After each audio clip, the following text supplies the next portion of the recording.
नमस्कार. आता आपण बघणार आहोत नोकरीची समस्या. जर कुंडलीमध्ये तुमच्या 6व्या स्थानाचा स्वामी जे नोकरीचं स्थान आहे, 6वे स्थान हे कुंडलीतील नोकरीचे स्थान आहे. त्या 6व्या स्थानाचा स्वामी पीडित असेल, 6, 8, 12 असेल, नीच राशीत असेल, अस्त असेल, पापकर्तरी दोषात असेल, तर तुम्हाला नोकरीच्या समस्या येऊ शकतात.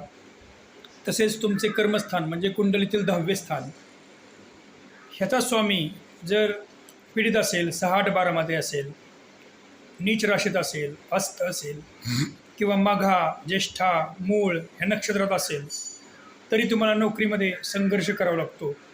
नोकरी तुम्हाला सहजासहजी मिळत नाही. नोकरीमध्ये समस्या येतात.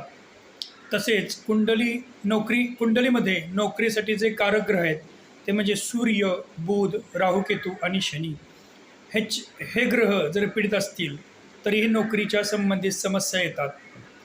राहू केतू पीडित असतील तर तुम्ही नोकरीमध्ये स्थिर राहत नाही. तुमच्याकडून काही ना काहीतरी छोटीशी चूक होते, त्यामुळे तुम्हाला सस्पेंड केलं जाऊ शकतं किंवा नोकरीवरून काढून टाकलं जाऊ शकतं.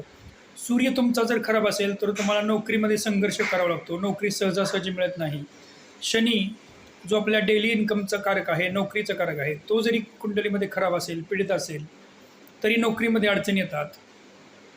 तसेच बुध हा बुद्धीचा तसेच व्यापाराचा कारक ग्रह आहे, नोकरीचा कारक आहे. बुध जर पीडित झाला तरी नोकरीमध्ये समस्या येतात. ह्या सर्व जे सूत्र आहेत हे कुंडलीमध्ये बघा आणि नोकरी संबंधित काय समस्या असतील तर संपर्क करा. धन्यवाद.